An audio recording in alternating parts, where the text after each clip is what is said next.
Welcome back to another deep dive, everyone. Today, we're taking a close look at a true legend of the skies, the Cessna 150. Ah, yes. The 150, you see them everywhere, don't you? A real workhorse of general aviation. Exactly. For those of you maybe newer to flying, the Cessna 150 is, well, it's a light two-seat single-engine plane. Kind of the go-to trainer, It- wouldn't you say? But also great for just, personal flying short trips. Absolutely. And the production numbers, just staggering. Over 23,000 built between, 58 and 77? That's right. Makes it one of the most produced aircraft ever. That kind of number, it really tells you something. It really does. Speaks volumes about the design, its utility. But the story didn't just stop in 77 either. The 152 came next, a sort of refinement. Pretty similar, yeah. Minor mods, mostly. What always gets me is the different versions Cessna offered. You had the standard, right? The basic wear. Then the trainer, obviously, with dual controls. Essential for teaching. The commuter, a bit better equipped. And then later, the commuter 2, and even that aerobatic one, the Aerobat. Yeah, the Aerobat. A bit more spice. It shows how adaptable the core design was. Totally. It really covered a lot of bases, didn't it? From learners to folks wanting a bit more fun. Which is probably key to why it's stuck around for so long. So if you're looking to get a really solid grasp on this iconic plane, well, you're in the right place. We're going to dig in. Sounds good. Okay, let's unpack this. And just before we dive really deep, we just wanted to say thanks. Thanks to all of you for tuning in. Yeah, your support is fantastic. It really is. And if you enjoy what we do here, these deep dives, please think about liking, sharing, maybe subscribing to the channel. It honestly helps us out a lot. Lets us keep doing this, bring you more content. Definitely. Okay, so the 150, where did it start? Well, its roots are really in the mid-50s. Cessna needed a successor to the Cessna 140. Production on that had stopped back in 51. So there was already a gap in the market they were aiming for. Pretty much. They knew there was demand for a good, reliable light aircraft. So the first prototype, Mm-hmm. what was that like? Did it look like the 150 we know? The prototype was actually called the 142. And yeah, it had some big differences from the 140 it was replacing. Like what? The biggest thing was the landing gear. They went with tricycle gear, the nose wheel setup. Right, instead of the tail wheel on the 140. Exactly. Made it much easier to handle on the ground, less likely to ground loop. Big plus for students. Makes total sense for a trainer. Less drama taxing, more focus on flying. Precisely. They also gave it more modern, squared-off wingtips and tail surfaces. And a really key upgrade was the flaps. Oh, what did they change there? They ditched the narrow hinged flaps from the 140 and put in much bigger, more effective Fowler flaps. Roller flaps. They slide back as well as down, right? Yeah. Increase the wing area. You got it. Gives you way more lift and better control at low speeds. Really important for takeoff and landing performance. So definitely a step up in handling and low-speed flight. When did this new design actually fly? The prototype, the 142, had its first flight September 12, 1957. Then in October, they officially named it the Model 150. And production started soon after. Yep, September 1958, rolling out of the factory in Wichita, Kansas. But they weren't just made in Kansas, were they? I remember reading something about France. That's right. Reims Aviation in France built a good number under license, over 1,700 actually. Wow. How did they identify those? They're called the Reims F-150, the F for France, obviously. Shows it had global appeal pretty early on. Interesting. That early international reach. Okay, what was under the hood? Engine-wise. The U.S.-built ones all use the Continental O200A. Good little four-cylinder, 100 horsepower, solid engine. And the French ones, same thing. Mostly, yeah. They use the O200A, too, but often their engines were actually built under license by Rolls-Royce. Rolls-Royce building Continental engines, huh? Yeah, and some of the Reims models even got a slightly beefier engine, the Rolls-Royce version of the Continental O240A, so bit of a mix. A bit of transatlantic engineering going on there. Yeah. Okay, let's talk evolution. The design didn't stay static. Right? Where did the big changes start? Things really started picking up from the 1966 models onwards. They got larger doors, which was nice, and more baggage space. Always useful. Definitely. Then the 67 model, the 150G, that was a big one for comfort. They actually bowed the doors outward. Keep them out. Why? Gave you about 3 extra inches of elbow room inside. Nice touch. They also lowered the floor a bit for more headroom, added rubber sound isolators to cut down engine noise. Making those training flights a bit less punishing. Exactly. Better heating and defrost, too. a new instrument panel layout, those open-top yokes that Cessna used for a while. I remember those yokes. Yeah, they shortened the nose gear strut, switched to a 60-amp alternator instead of a generator, and critically, the 150G was the first one certified for floats. A 150 on float, that's cool.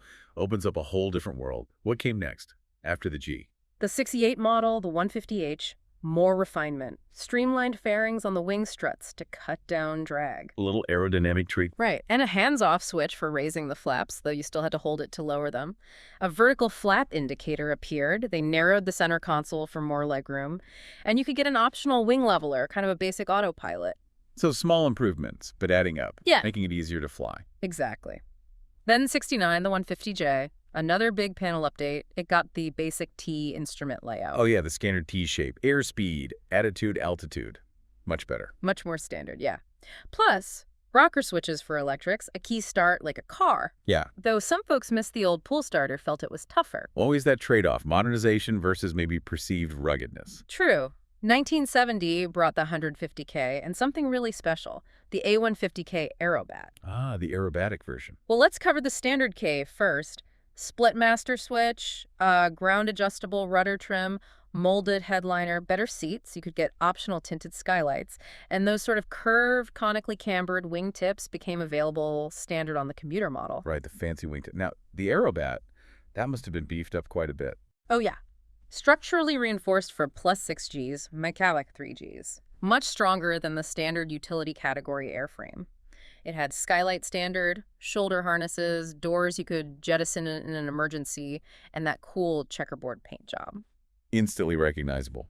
Could it do all aerobatics, though? Well, it was pretty capable, but it still had the standard gravity-fed fuel system, so no long periods of inverted flight. Still, a lot of fun. Sounds like it. What about the early 70s models? The L. The 71 Model 150L switched to tubular steel landing gear legs, replacing the flat spring steel ones. Changed the stance a little. Interesting. Landing and taxi lights moved to the nose bulb, better placement. And they added a longer dorsal fin, that little strake in front of the tail, for a bit more stability. And Reims was still doing things in France? They were. In 72, they came out with their own aerobat, the FRA 150L. And they put a more powerful engine in it, the 130 horsepower Rolls-Royce 0240A. So the French version had more grunt. A little bit, yeah. They were definitely innovating, too. Okay, fast forward a bit.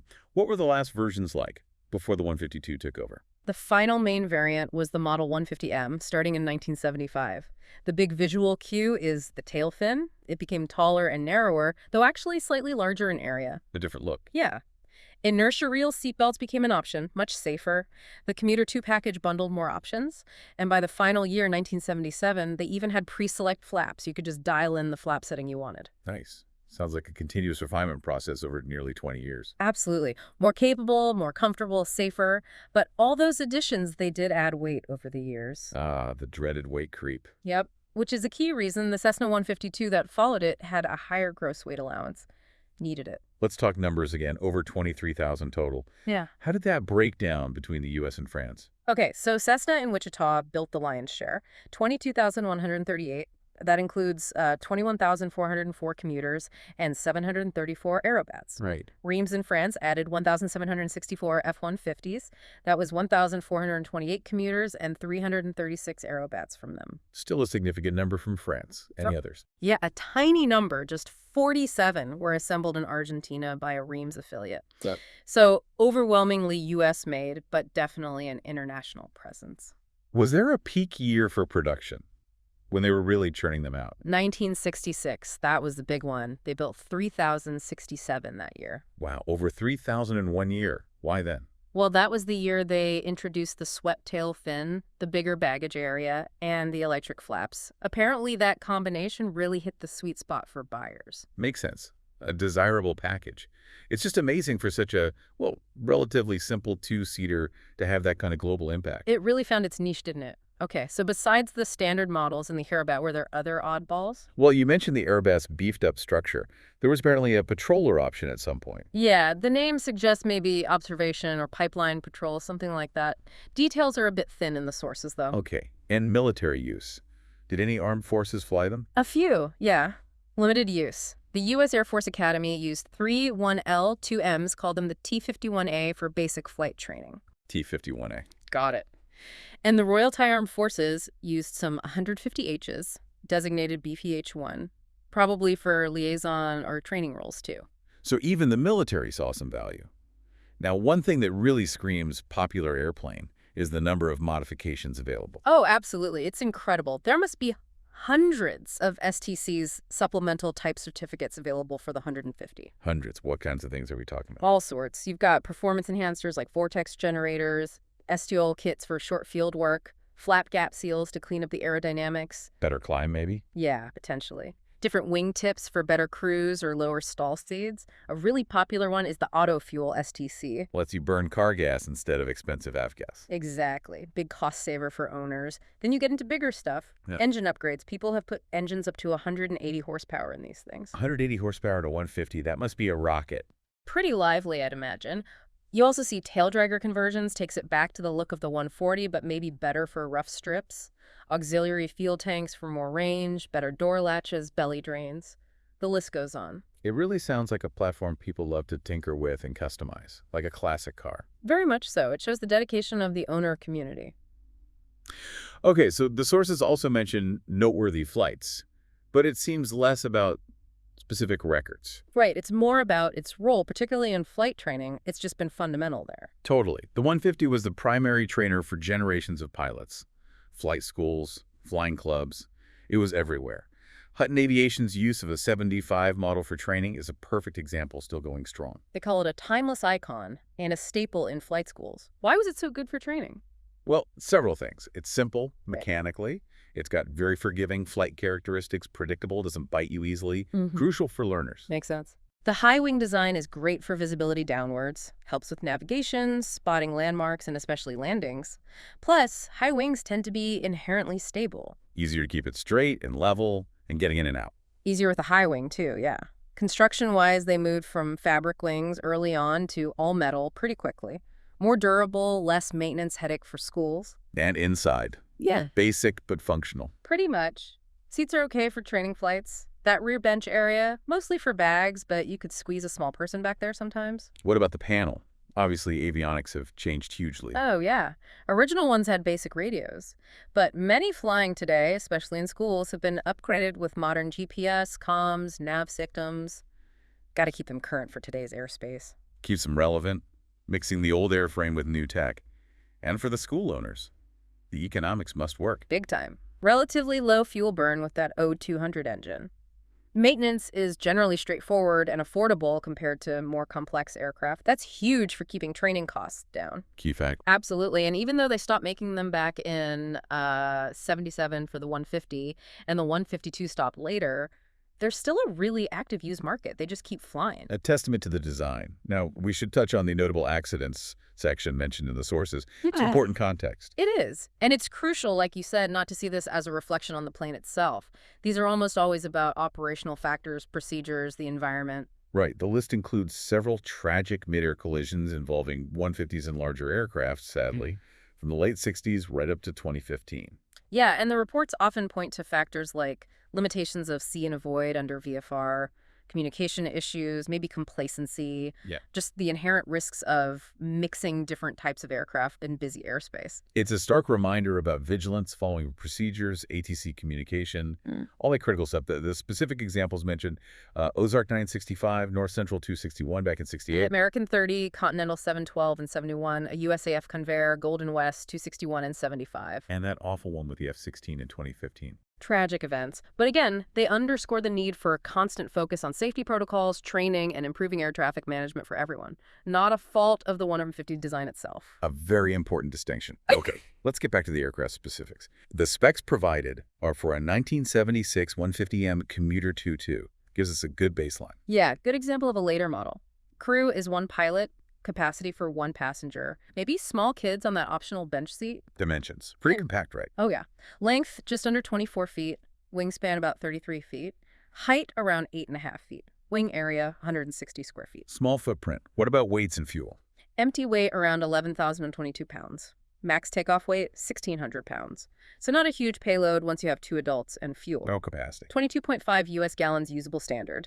Enough for typical training hops and short cross countries, powered by that 100 HP Continental O200A driving a fixed-pitch prop. Okay, performance. What could it do? Top speed, cruise. Max speed around 125 mile per hour, but you typically cruise slower, maybe 94 mile per hour at 10,000 feet. Stall speed is nice and low, 48 mile per hour with full flaps. Very manageable. Range, ceiling. Range about 480 miles on standard tanks. Service ceiling 14,000 feet, though you wouldn't often take it that high. Rate of climb about 670 feet per minute. Not a rocket, but respectable. Takeoff and landing distances. Needs about 1,385 feet to get off the ground and around 1,075 feet to land under standard conditions. So works well out of most typical GA airports. Paints a good picture. Now, the pilot's operating handbook, the POH, that's where the real operational detail is. The source reference is a 1969 POH. Absolutely. The POH is the Bible for any specific aircraft. It covers everything: checklists, systems descriptions, limitations, care, performance data, all the essential stuff. Can you walk us through some typical procedures from a POH like that, say pre-flight? Sure. The 69 POH would have a diagram showing you exactly what to check on the walk-around. Fuel cap secure, control surfaces free and correct, general condition. Standard stuff. Yeah. Then the before starting engine checklist.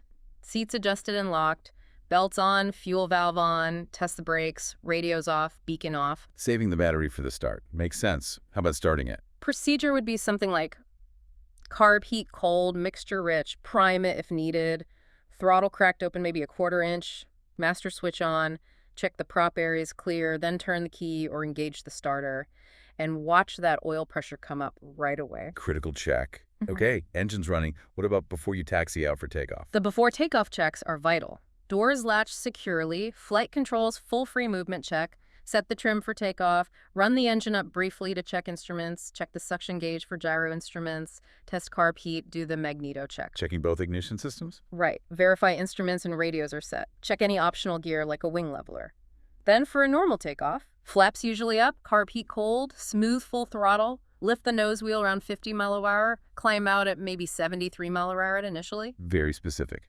Ensures consistency and safety. What about cruise? Set your power, usually between 2,000 and 2,750 RPM. Trim the aircraft so it flies hands-off at your desired altitude. And then lean the mixture. Leaning for best fuel economy at altitude. Exactly. Saves fuel, keeps the engine happier. And coming in to land. The before landing checklist. Mixture rich again for power availability. Carb heat full hot before reducing power significantly to prevent icing. Slow to approach speed, say 65-75 mile per hour. Extend flaps as needed below the max flap extension speed. And a nice smooth touchdown. Ideally, yeah. Main wheels first. Gently lower the nose. Minimal braking. Standard procedure. It's great how the POH lays all that out. It also details the systems, right? Fuel, electrical. Definitely. Explains the gravity-fed fuel from the wing tanks, the 14-volt DC electrical system with the alternator, heating and ventilation, parking brake, all of it. Plus guidance on taxiing and wind, doing proper magneto and power checks before takeoff. All the practical knowledge. Yeah, and it covers different flap settings for takeoff, gives you cruise performance charts, explains how to lean properly, talks about stall characteristics and recovery, even covers different landing techniques: normal, short field, crosswind. Does it get into things like cold weather? Oh yes. Specific procedures for cold starts, preheating recommendations, engine warm-up times. Very important. And of course, all the limitations, airspeeds, allowed maneuvers in the utility category, engine limits. And weight and balance, always critical. Huge emphasis on that. Calculating it before every flight, using the specific data sheets for that particular aircraft. The POH also covers basic care cleaning, checking the prop, keeping the interior decent. A complete owner's guide, really. Pretty much. It details inspection schedules, required documents, lubrication points, mentions Cessna's support systems, and crucially, all the performance data tables. Takeoff distances, climb rates, landing distances, cruise speeds, even glide performance if the engine quits. Everything you need to know to fly it safely and efficiently. Does it list options too? Yeah, things like optional long-range tanks, winterization kits, quick drains for fuel tanks, radio switches, true airspeed indicators, that wing leveler we mentioned. All the factory options would be described. A truly comprehensive manual for a seemingly simple plane. Okay, let's wrap this up. What's the big picture on the Cessna 150?